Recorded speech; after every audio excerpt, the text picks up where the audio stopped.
कांग्रेस महासचिव प्रियंका गांधी वाड्रा ने कई नुक्कड़ सभाओं को संबोधित किया। अपनी पूरी फॉर्म में दिख रही प्रियंका ने न केवल भाजपा पर गंभीर आरोप लगाए, बल्कि रायबरेली से नेहरू खानदान के दशकों पुराने रिश्ते को भी उजागर किया। प्रियंका गांधी पूरी सभा के दौरान राहुल गांधी के संघर्ष और पार्टी के पूर्व में किए गए कामों को लेकर जनता से संवाद करती दिखी। प्रियंका गांधी ने भाजपा पर आरक्षण खत्म करने का आरोप लगाया। इतना ही नहीं, उन्होंने ये भी कहा कि जहां कांग्रेस जनता की बात करती है तो वहीं प्रधानमंत्री मोदी देश से कट गए हैं। वो ना तो किसी की बात सुनते हैं और ना ही अपने महल से बाहर निकलते हैं। प्रियंका ने रायबरेली को सत्याग्रह की धरती बताया और कहा कि यहीं से सत्य का झंडा बुलंद होगा।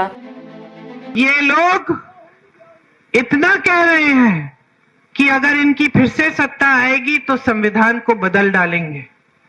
संविधान आपको वोट का अधिकार देता है, संविधान आपको आरक्षण देता है, संविधान आपको आंदोलन करने का अधिकार देता है, संविधान आपको सवाल उठाने का अधिकार देता है। संविधान इस देश की जनता को सर्वोपरि रखता है। इसको कमजोर करने की बात क्यों उठ रही है?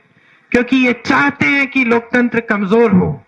इसीलिए इस चुनाव में आपका वोट सिर्फ आपके बच्चों के भविष्य के लिए नहीं, सिर्फ अपने गांव के विकास के लिए नहीं, लेकिन इस देश को बचाने का वोट है।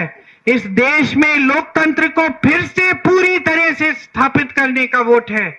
इसीलिए समझ लीजिए कि 20 तारीख को जब आप वोट देने जाएंगे, तीसरे नंबर पे भैया का बटन है, तीसरे नंबर पे बटन दबाएंगे, तब आप सबसे पहले एक ऐसे सांसद को चुनेंगे जो हमेशा लोकतंत्र के लिए लड़ेगा, जो कभी पीछे नहीं हटेगा।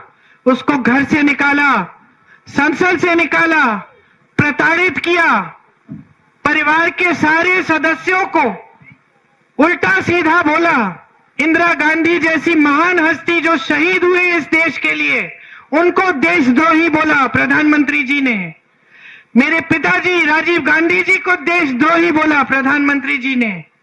गलत गलत बातें की कि उन्होंने कानून बदल दिया इंदिरा जी से विरासत लेने के लिए। वो कुछ समझ नहीं पाए मेरे परिवार के बारे में। हमें विरासत में धन दौलत नहीं मिली, हमें विरासत में इस देश के लिए मर मिटने का जज्बा मिला है।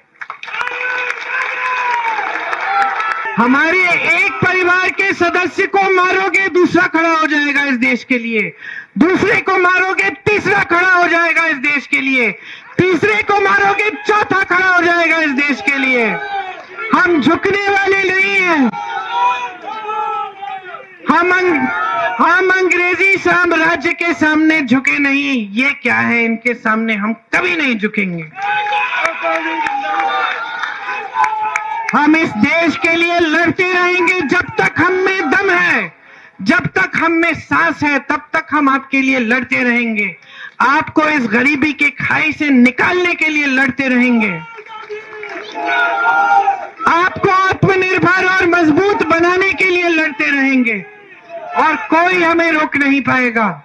इसीलिए हम आपसे पूछते हैं और आपसे यही मांगते हैं कि आप जागरूक बने। आपकी भी जिम्मेदारी है देश के प्रति। आप अपना वोट विवेक से दें, आपके अपने पक्ष में जाए, अपने भविष्य को मजबूत बनाने के लिए जाए, इस देश को मजबूत बनाने के लिए जाए।